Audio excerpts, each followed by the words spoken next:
Panonono, Pandrea, or Pan is an illustrator who draws character illustrations. The muted pastel colors and soft shading are two of many things I find amazing in her art, and in this video I would like to share what I learned from studying it.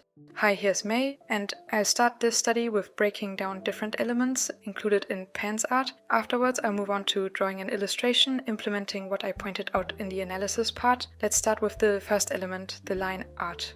Pan uses clear line art with varying thickness to add depth and dimension to the artwork. The lines that define the silhouette or areas in shadow tend to be thicker, while the inner details are drawn with thinner lines. These lines often have a lighter brown color or are colored slightly darker than the flat color around them, creating a seamless blend between the lines and the surrounding colors. This approach gives the artwork a softer, almost painterly look. In many cases, the lines appear to fade into the colors as well. In some cases, especially for certain softer elements, the lines may seem to disappear altogether, creating a smooth, line-free effect. For the backgrounds, lines are also used but tend to have less variation in thickness compared to the characters, offering a subtler look overall.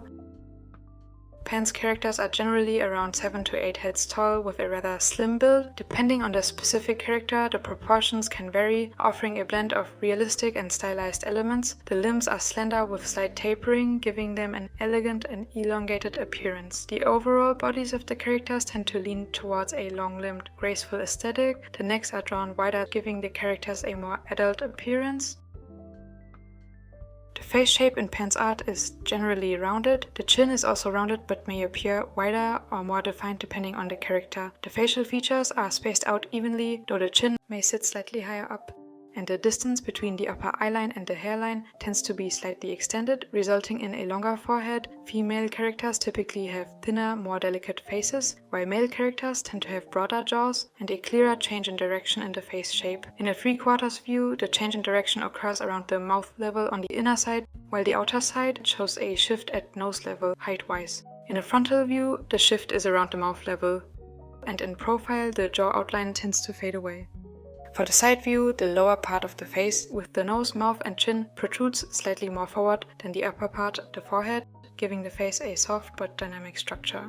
Noses are mostly defined by lines at the lower part, often including the nostrils for added detail. Depending on the angle, additional lines might be used to show the nose bridge or a shadow line from the eyebrows down to the nose. The lower part of the nose is softly rounded, giving it a small and delicate appearance. A blush or slight shading is frequently added to the nose to enhance softness.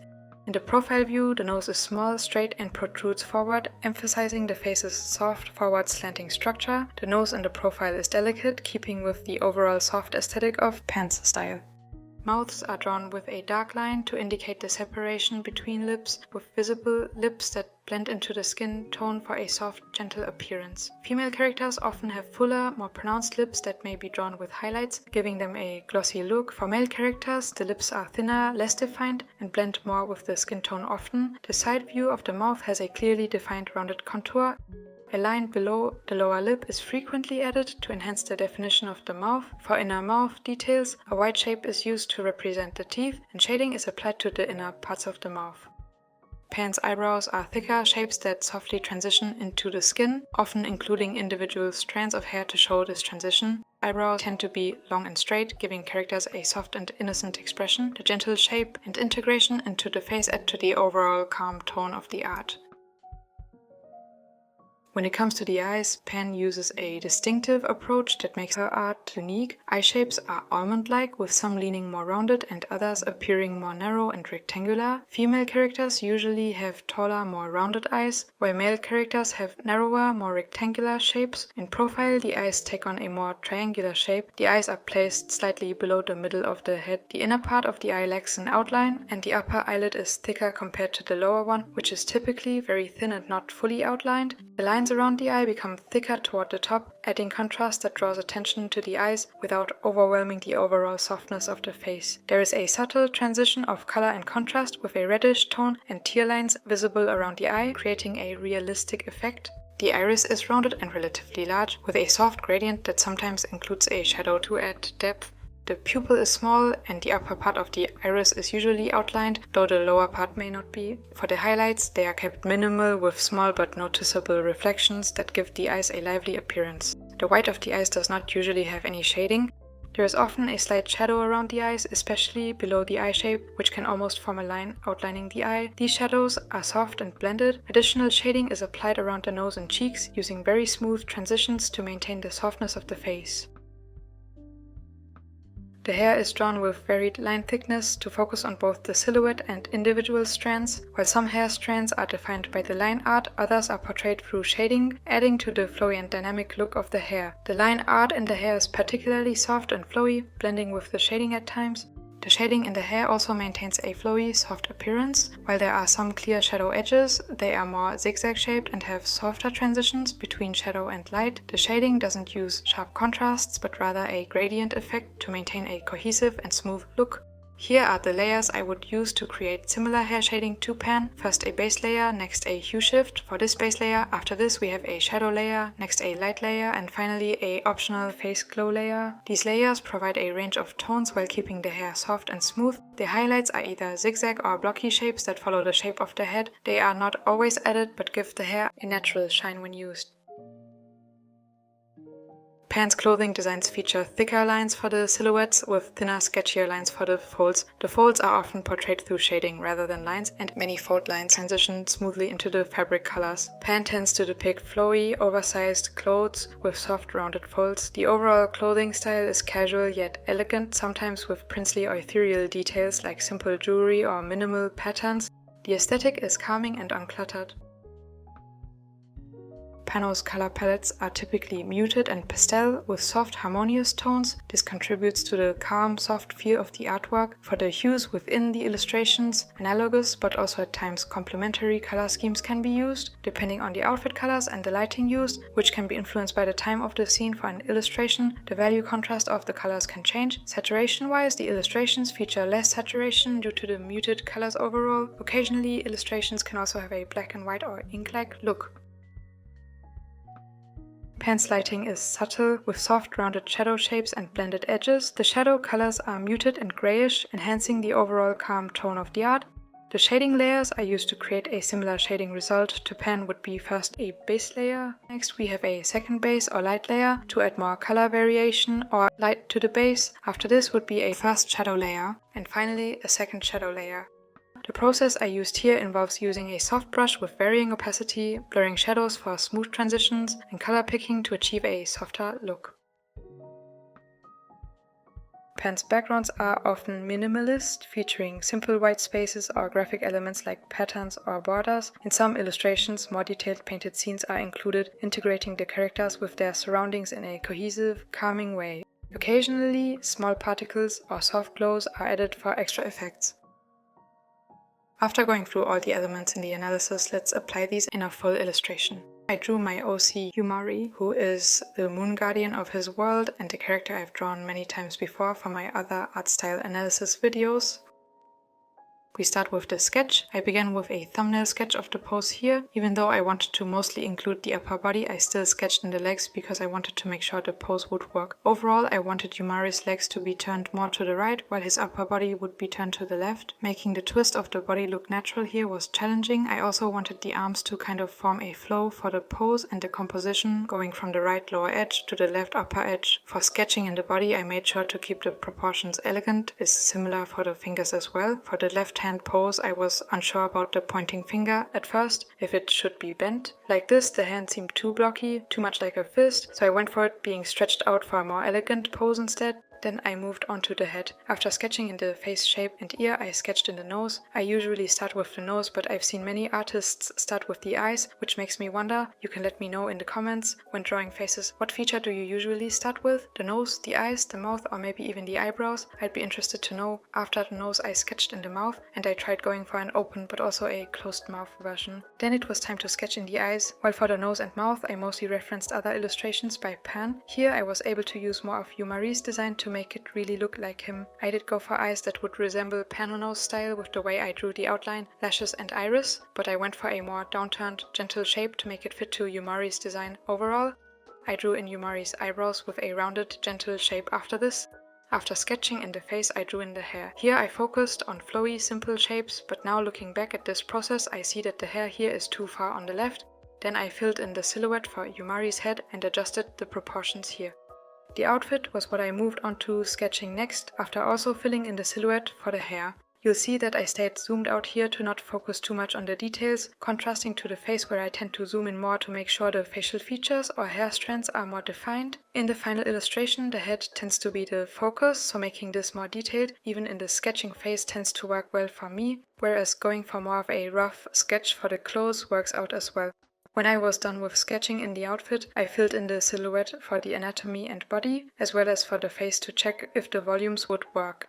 Then I moved on to line art. I started with the head and made sure to make inner lines thinner, since pen tends to use painterly lines or just paints over some lines at times. I also kept in mind that I may paint over some of the lines later on. For now, I wanted to focus on making the lines I draw look soft and gentle by including a lot of varying line thickness. You can also see this for the hair, especially the overlapping parts where hair strands intersect, and the silhouette in general is thicker while inner parts are thinner. When I had drawn in the hair, I realized that it was too far to the left. I didn't try to fix this immediately and instead wrote this down in note form to fix later on so I could move on with line art.